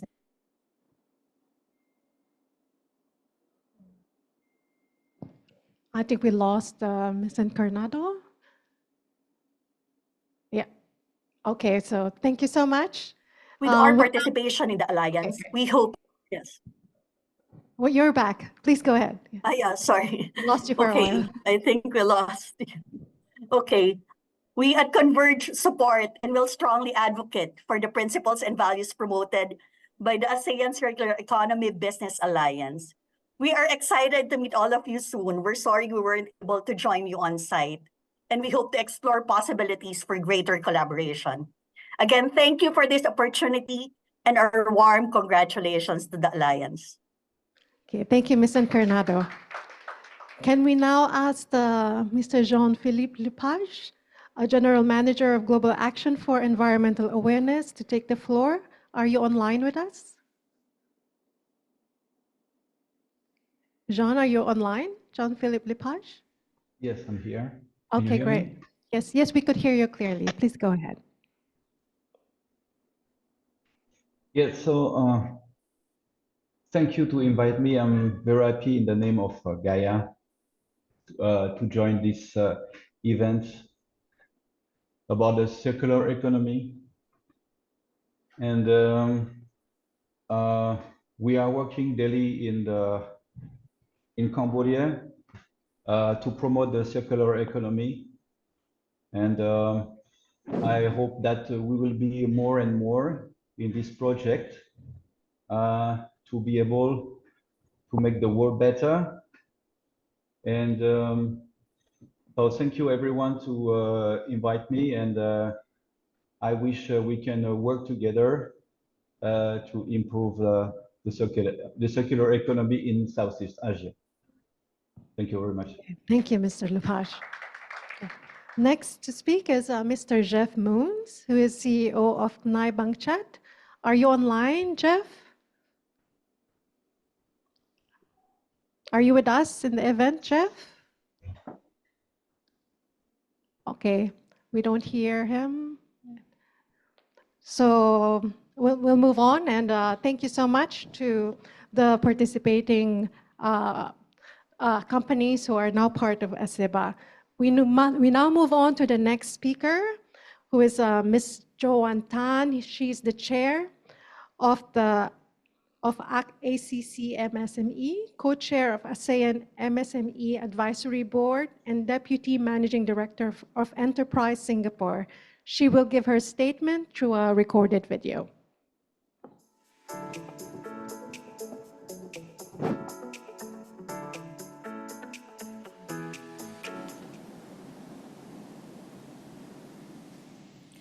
CEO of the ASEAN CSR Network, co-convener of ACEBA, and senior expert of Switch Asia PSC, Mr. Thomas.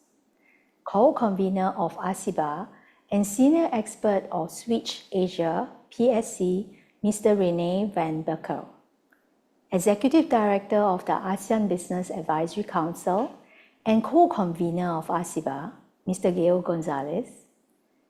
Deputy Secretary General of ASEAN for the ASEAN Economic Community, His Excellency Savinder Singh. EU Ambassador to ASEAN, His Excellency Shijoro Siam. Distinguished guests, ladies and gentlemen, a very good morning to all of you. It is my honor to join you virtually for the launch of the ASEAN Circular Economy Business Alliance. I would first like to congratulate the ASEAN-BAC, ASEAN CSR Network, and Switch Asia for the launch of the ACEBA today. Today marks a significant milestone in our collective efforts towards sustainable economic development in ASEAN.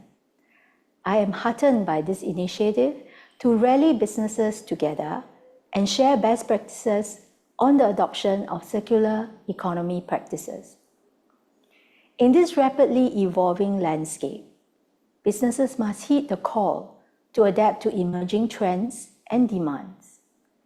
Embracing green and circular practices is not just an option, it is a necessity.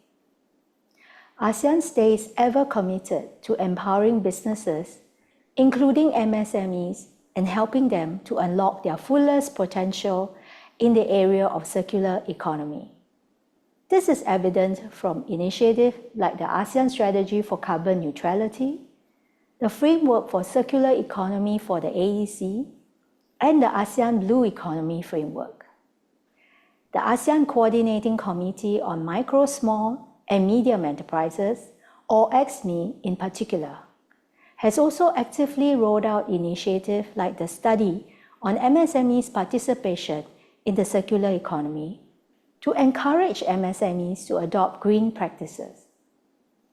As we embark on the ACEBA, I urge all partners to actively participate and explore opportunities together for collaboration. Thank you once again for your unwavering support and commitment to advancing the circular economy agenda in ASEAN. Together, we can pave the way for a more sustainable, resilient, and prosperous future for ASEAN. With this, I wish all of you a successful launch event ahead. Thank you very much. Thank you to Ms. Joan Tan. So now we will move on to a representative from the national business organizations, starting with Indonesia, Mr. Basri Kamba. He's the head of Circular Economy Permanent Committee of Sustainability Task Force of Indonesia Chamber of Commerce and Industry, or Kadin, Indonesia. Please come on stage. Thank you.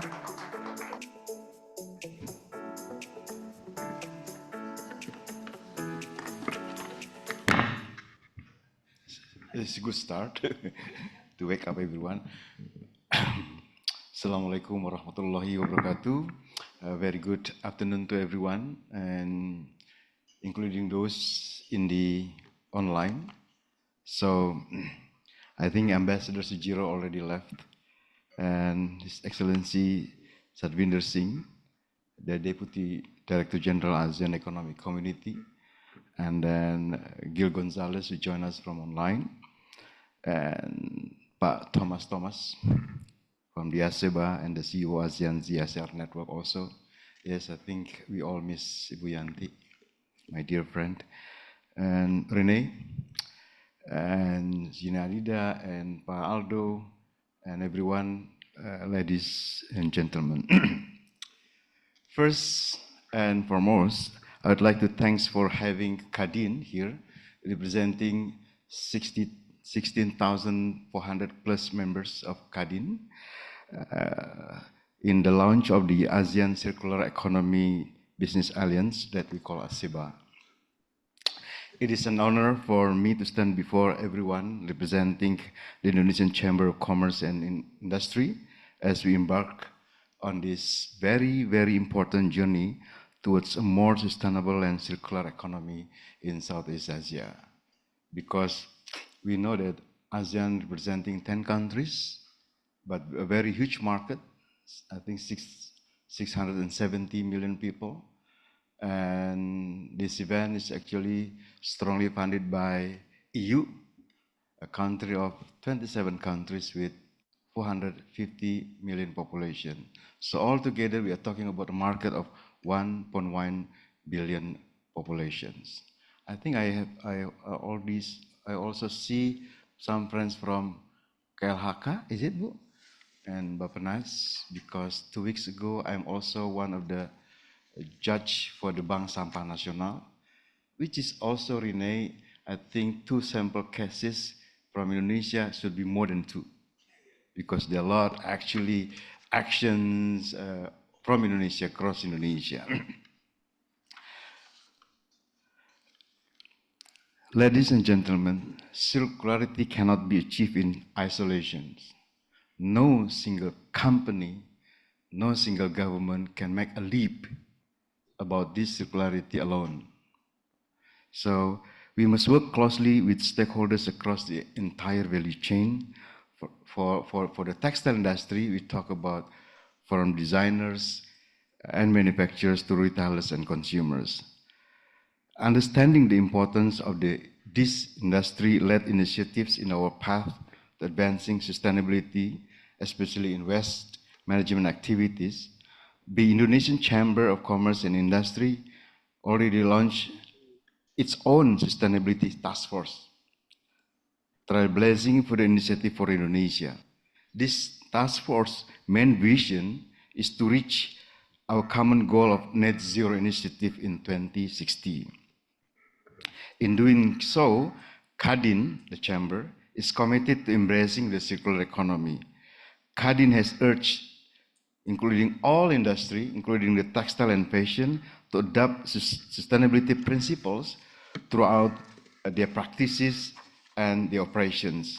This aligns with Kadin Net Zero Hub, an ecosystem that connects stakeholders in the energy transitions to reduce emissions.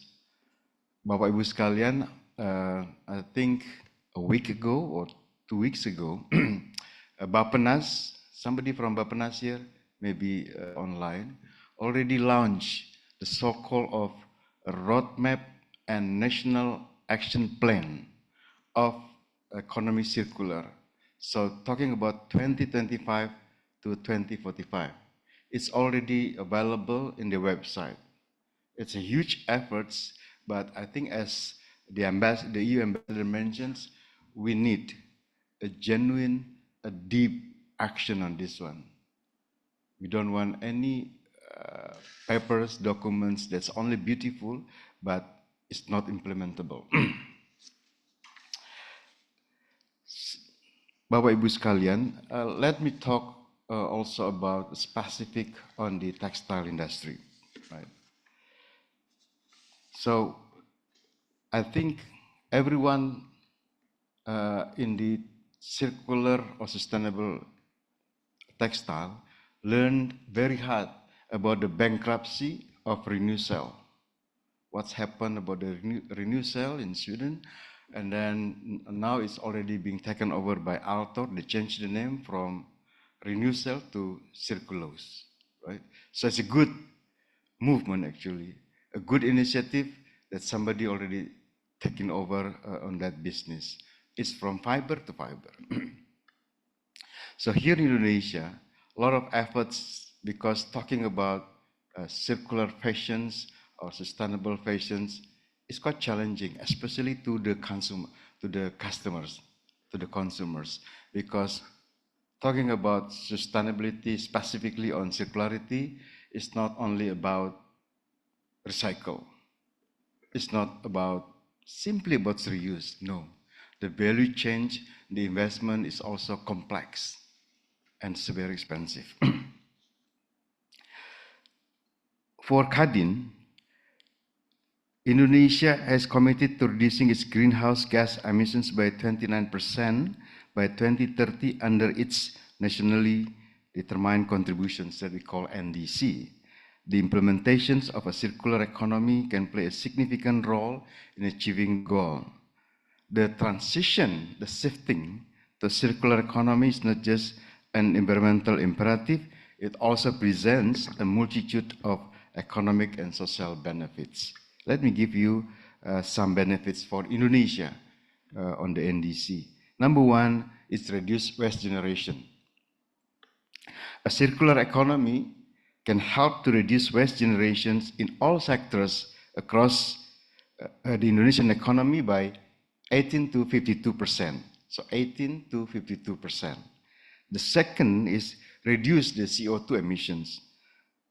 That can help at least to reduce by 126 million tons. It's a huge one, but it needs everyone's efforts, changing the, for example, the energy and so on. And then the third one, reduce the water usage. That we want to reduce water usage by 6.3 billion cubic meters. And then job creations, that people believe that circularity will reduce the job, the workforce. No. Kadin already make some simulations that it actually can create 4.4 million new jobs. And then the last one is actually the household savings. A circular economy can help households save nearly 9% of their annual budget by 2030. Again, coming back to the circular textile, circular clothing, or circular fashions, we learn that myself is also a vice chairman of the Indonesian Textile Association and also the chairman of the Indonesian Textile Alliance, the Sustainable Textile Alliance. We want this ACEBA, Pak Thomas, that in this region, making circularity a reality. Is it easy? No. But people are moving that directions. Talking about, I think, 70 million business, right? And then most of Indonesia, you talk about from Aceh to Papua, they already do it not only because the market needs it, not because the EU requirements, but also because they understand the business is heading that way. So we want the circularity can be weaved into real businesses, make profits. Because if you look at the circular fashions, they're still very niche. The market is very small, and then it's very expensive. But I keep talking that one day, very soon, the market is getting bigger and bigger, especially the 27 countries in Europe, they have all the big standards. What do you call it, Rina? Is it EU digital passport, right? So every single product entering EU needs that kind of quote-unquote passport about their products, where coming from, how many percent using some circular materials, for example. And then understanding the challenges. The challenge for Indonesia is actually we don't have the baseline for many sectors that moving towards the circularity. And also, this, besides the baseline, is also the waste management. We need the detailed analysis of the different types. For example, of the waste in the industry. What are the different? What are the impact to each different waste to the environment? And the other one is building a robust infrastructure. Keep in mind, ladies and gentlemen, that the collecting point in this kind of country, a tropical country, the humidity is high, is very challenging, right? But the other challenge also, most of our, when we talk about Indonesia alone, I think similar to the other 9 countries in the region, most of the customers really like to buy the cheap clothes, and then they use many times, and then keep in mind what kind of waste that can be recycled from that one. So it's a big challenge. So that's why educating and creating awareness for stakeholders along the value chain is also important, including to the industry. So we need to educate them, including from the packaging and the design. Then we need support, especially the regulations from the government, and also the investment in the research and development.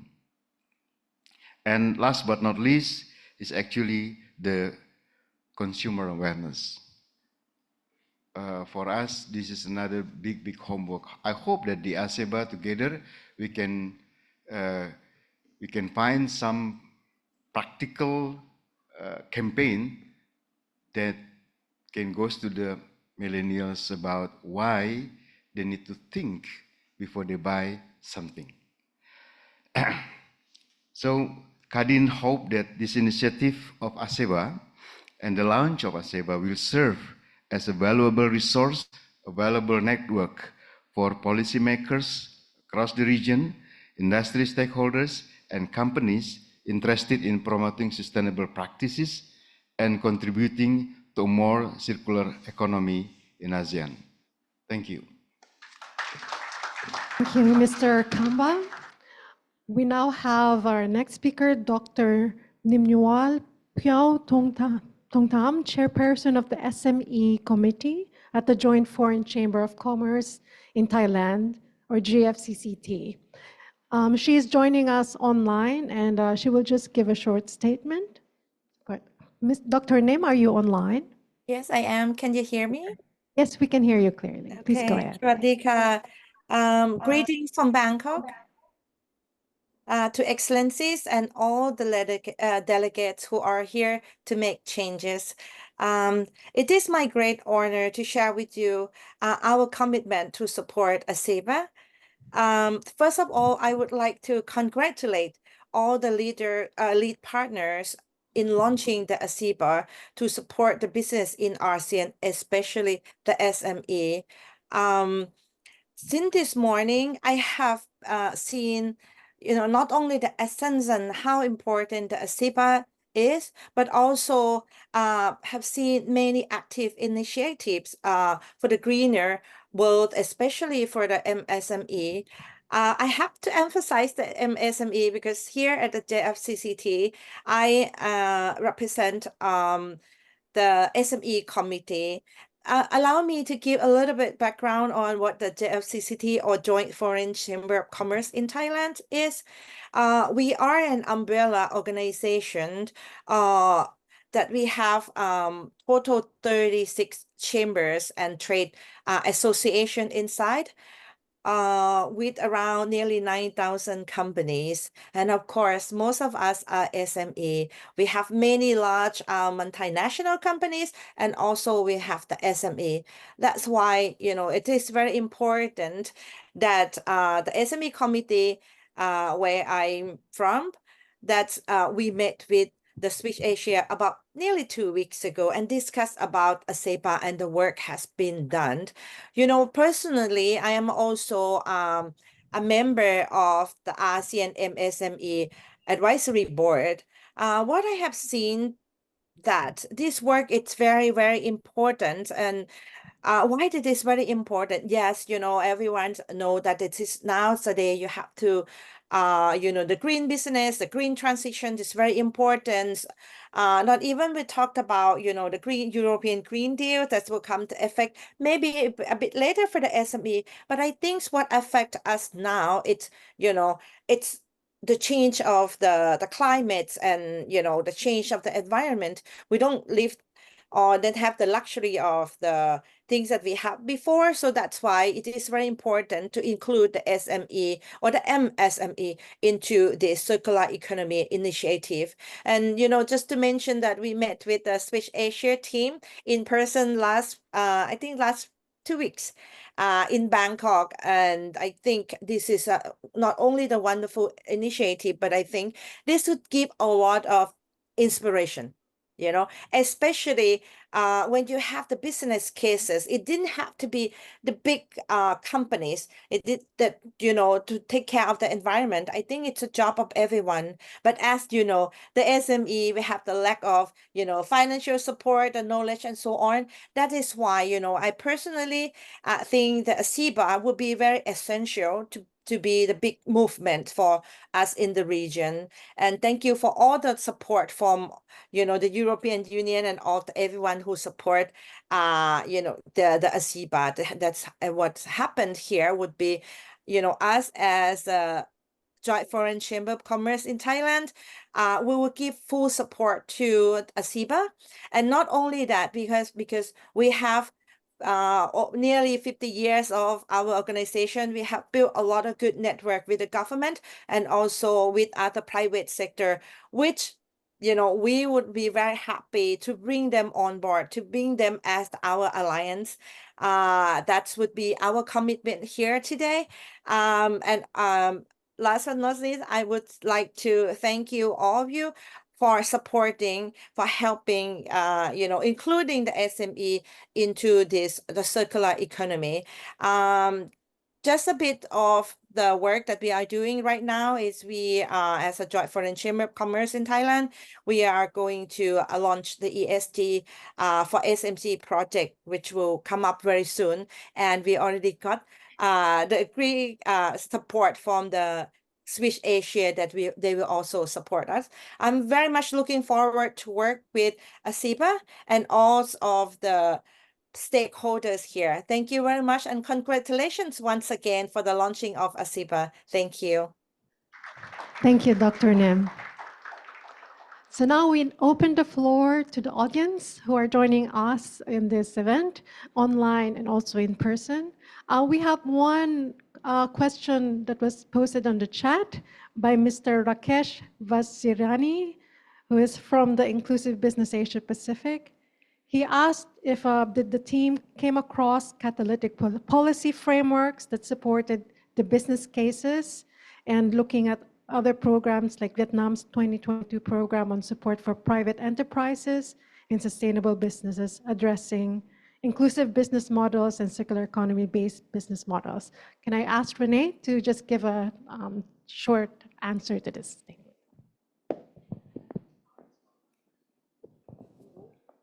Golden one. Thank you very much, and it's indeed an interesting question. I would just want to, before I address it specifically, I want to highlight that we have 63 business cases, and they are all very diverse. So it's very difficult to say, well, what made it trigger. And we have companies which are like Pan Brothers, a larger enterprise, national enterprise. We have startups, we have community-based initiatives. So it's difficult to say something general. But then I would like to say that these examples that we have, several of them, of course, have benefited from some kind of advisory support from any of the international programs or from national programs. And some have also been able to access already some green financing for their scaling up. So Husk Ventures in Cambodia, as one of the founding members, just recently got a $5 million startup grant from a venture fund, just as an example. And we see also some companies which have got loans from ADB or from other agencies. We have not really, because we have been documenting the business practices and seeing how that illustrates the framework of taking responsibility as a starting point, because we see clearly that the businesses are doing this because they see that there is an internal motivation, and the internal motivation might be driven by external factors like policy frameworks which are out there. We are aware that the circular economy strategy is being formulated for Vietnam. It's launched here in Indonesia, so they are giving one of the incentives, one of the indications that business needs to take action. But the ones which we've documented are really more based from a perspective of, hey, I'm in business, I need to look forward, I need to move forward to save costs, to remain in business, to be a responsible business, a responsible entrepreneurship approach. I hope that addresses it without going into any specifics of any of the cases. Question, also from Rakesh Vaziriani. Any plans for South-South collaboration on financing circular economy, like the integrated policy finance industry approach for green finance? We are really focusing on the business practices and to look at what are replicable practices. And in that sense, we are a South-South cooperation initiative because we are looking for the collaboration between the 10 countries of ASEAN, and 8 of them are considered to be part of the Global South. So it's a South-South cooperation initiative. We are at this stage, we have no specific plans to look at the financing part of it, but you heard the DSGs talking about the green finance or sustainable finance hub, which is being done.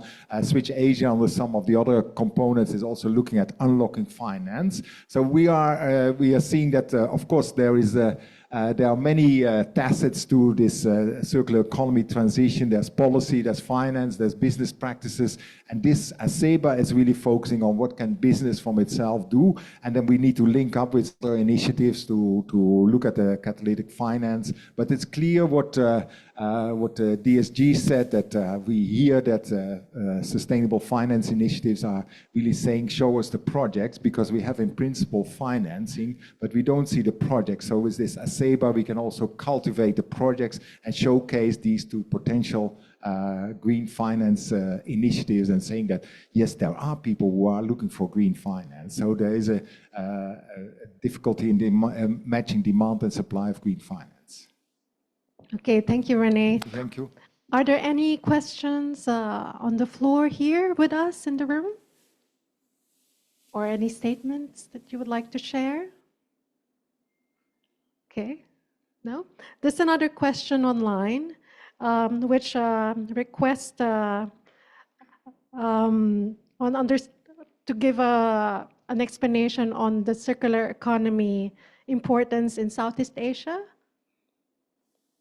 Yeah, I think we have looked at that, and you can say that circular economy, of course, and I tried to elaborate it briefly, but we could not get it into a full lecture on circular economy. But we see certainly that circular economy is is an approach which has different interpretations. So there's the one which is kind of mimicking nature, then there's the elements of a precautionary principle, of business models, and then the most recent interpretation is basically given by the International Resources Panel, which indicates that resource use is responsible for 55% of greenhouse gas emissions, 80% of nature and biodiversity loss, and I think 40 or 50% of pollution. So it really points to natural resource uses, material uses as the root cause, and that is not different to for ASEAN or the other parts of the world. We see that also in ASEAN, resource use is a main driver for climate change, and in that sense, it's really important that ASEAN is also embarking on circular economy. I think that's not a matter of who has the biggest chance or the biggest opportunity with circular economy. We have to say that if we want a circular economy transition, that everybody has a role to play, as was also highlighted in the video. So we need small businesses to pick up the baton and do some of these things 1 ton at a time, as Tom to Tom is saying. 1 ton of plastics recycled at a time is a good step forward. But of course, if we speak about larger cement companies, then 1 ton is nothing. So we need to look at things which are scalable within the size of the respective businesses. Yeah. Okay, thank you, Renee. So, okay, now we can proceed to close this event. May I now invite Dr. Zinaida Fadiva, Team Leader of Switch Asia Policy Support Component, for the vote of thanks. Just give her a round of applause.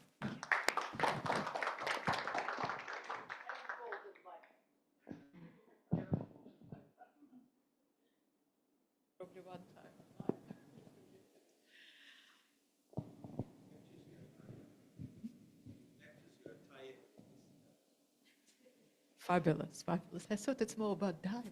Sparkling. Colleagues, thank you very much. A lot of words were said by the colleagues representing EU, representing government, representing businesses and business associations from a number of countries. I hope that we will be hearing these words of encouragement from now on.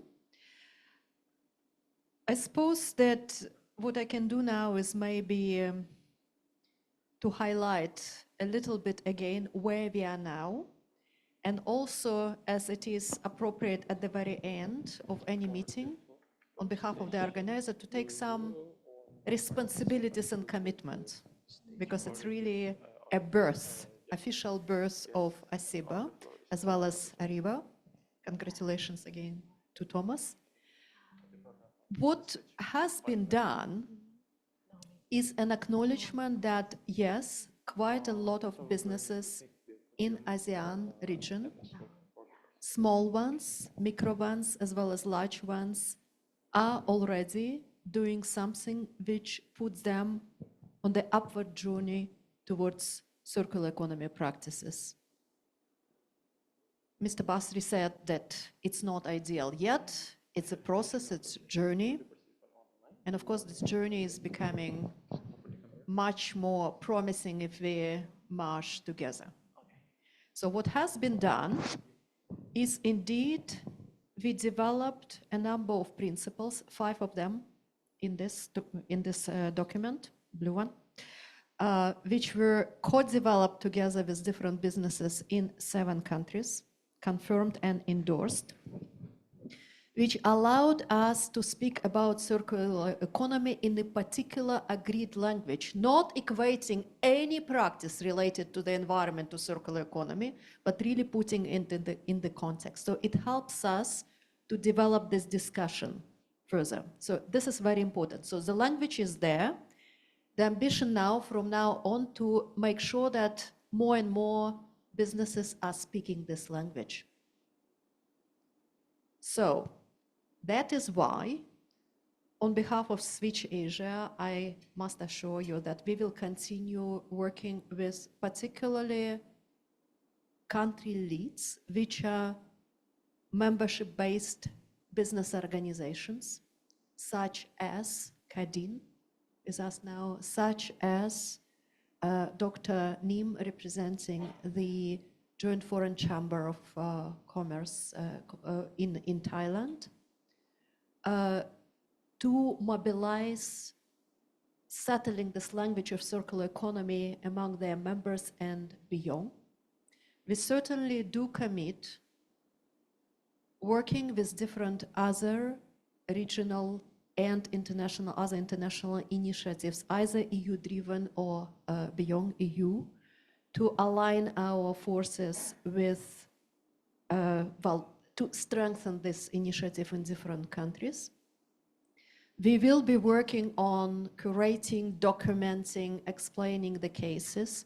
We do commit to see to what extent we can draw interest of the businesses to create this pipeline of investable projects, as well as drawing attention of the financing organization to maybe share this language of circular economy with them, so they do, from their side, understand the language of the businesses. We certainly will be working, as we are policy support component of Switch Asia, continue working with governments to make sure that we communicate the views of the businesses from ACEBA side to them, to help them to create enabling frameworks, policy frameworks for drumming up actions of the businesses towards circular economy. This is what will be happening in the coming year and a half, stage by stage. So we do look forward to discuss it with the country leads, with our conveners. René, Thomas, thank you very much. Also to Jill, who is still online with us, for bringing us all together. We certainly will be relying on further advice from our country experts in 5 countries, including Nia, who is with us now, on reaching out to business associations and businesses in the countries. We certainly will be relying on the support and discussion with all of you.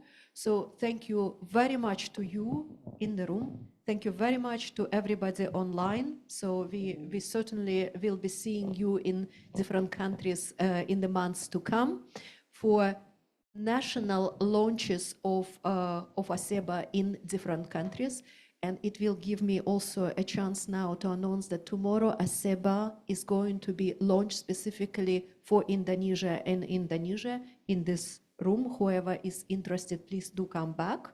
We would have somewhat different audiences, a bit of smaller one, but it would be really giving us a chance to discuss what's happening in Indonesia and what needs to happen in Indonesia to grow this community. And finally, and most importantly, in this particular case, the strength is in numbers. So for those businesses and business associations which would like to become partners for ACEBA, please do sign up, join us, and join the discussions about what kind of activities and what kind of developments would be needed to put into our action line from now on. It's really high time to plan for ambitious future. Thank you very much for your participation. We look forward to working with you for years to come. Thank you very much. Thank you, Zinaida. May we now invite everyone to go in front at the stage for the photo, for the group photo. And for those who are joining us online, please open your video so we can be able to also take photos of those who are participating online. Thank you. Can we now please go online for the photo to be taken?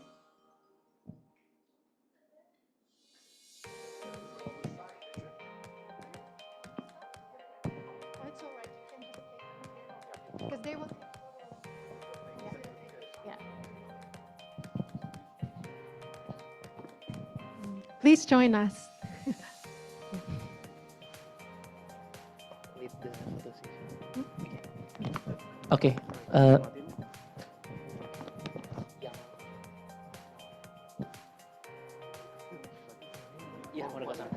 Yeah. So for the participants, maybe you can stay on the left and the right side of the projector, so we can still see the participants online. Yeah. And maybe you can go to the stage, up to the stage. Yeah. Okay. So both on the left and the right sides, we can still get the pictures. Okay.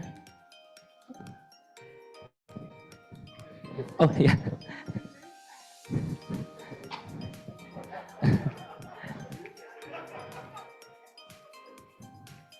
Okay. Everyone ready? Okay. Give your best smile.